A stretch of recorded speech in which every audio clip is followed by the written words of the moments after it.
মনে হয় স্বরাষ্ট্রমন্ত্রী আইনের ব্যাখ্যা না দিয়ে আইনমন্ত্রী আইনের ব্যাখ্যা দিবেন। স্বরাষ্ট্রমন্ত্রীর এসবে মনোযোগ দেওয়া দরকার। স্বরাষ্ট্রমন্ত্রীর মনোযোগ দেওয়া দরকার।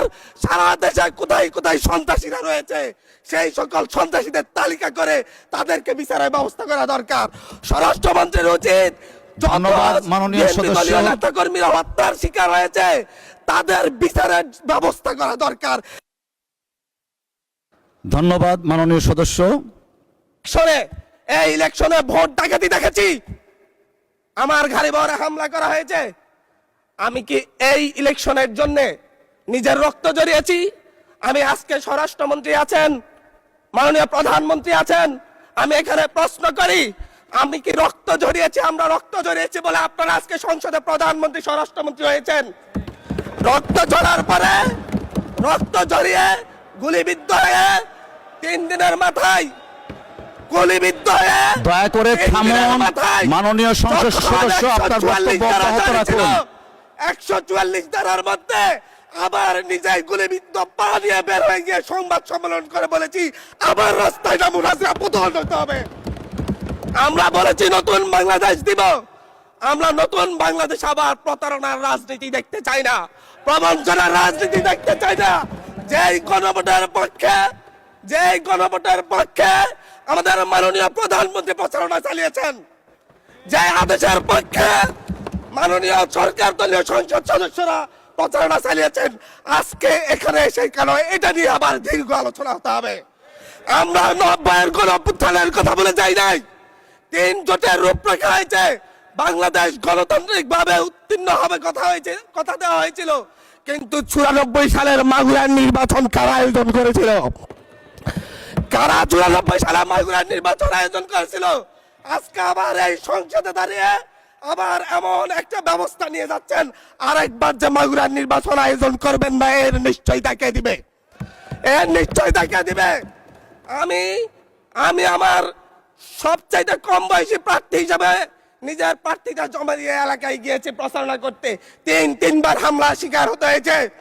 আমি সংসদ সদস্য হিসাবে এলাকায় গিয়েছি, সেই জায়গায় আমার উপর হামলা করেছে, সরাসরি ভিডিওতে দেখা গিয়েছে। অস্ত্র নিয়ে, দেশীয় অস্ত্র নিয়ে আমাকে কোপাতে আসা হয়েছে। তারা কারা? ওরা তো তারাই যাদের প্রত্যেকের হাতে বিএনপি দলীয় নেতা কর্মীদের রক্ত লেগে আছে, প্রাণ লেগে আছে। এই বিশ্বাসঘাতকতা মাননীয় স্পিকার, এই রাষ্ট্র আর সইবে না। আপনারাও সইতে পারবেন না। বিশ্বাসঘাতকতার মূল্য এই দেশে আবার দিতে হবে আপনাদেরকে। আপনারা যারা আপনাদের ভাইদের রক্ত জড়িয়েছে, খুন করেছে, খুনের মামলা আছে, তাদেরকে আবার পুনর্বাসিত করে আমাদেরকে খুন করার জন্য লেলিয়ে দিচ্ছেন।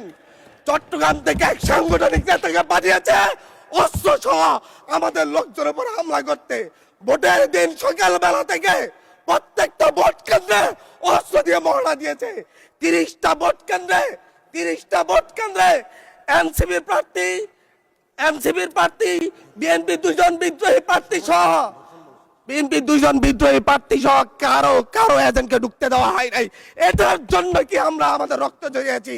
মাননীয় স্পিকার, ইলেকশনের একদিন পরে আমাকে আর 1 মিনিট বাড়িয়ে দিবেন মাননীয় স্পিকার, 1টা মিনিট।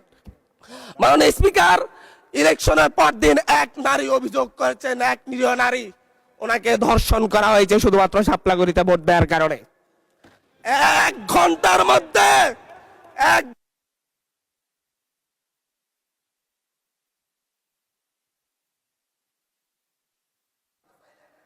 ধন্যবাদ মাননীয় সংসদ।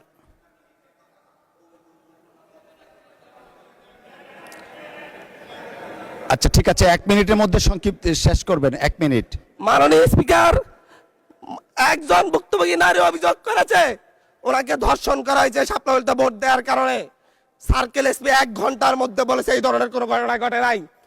আজকে 42 দিন পার হয়েছে, এখনো ডিএনএ রিপোর্ট আসে নাই। মামলা নিতে 3 দিন দেরি হয়েছে। সিভিল সার্জন অফিস তদন্ত কমিটি করে দিয়েছে, তদন্ত কমিটির রিপোর্ট জমা দিয়েছে। ভুক্তভোগী নারী জানে না তার তদন্ত রিপোর্ট কি এসেছে। এই ভয়াবহ পরিবেশ তৈরি কারা করছে?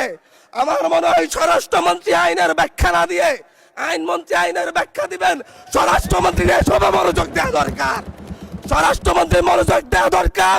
সারা দেশে কোথায় কোথায় সন্ত্রাসীরা রয়েছে সেই সকল সন্ত্রাসীদের তালিকা করে তাদেরকে বিচারের ব্যবস্থা করা দরকার।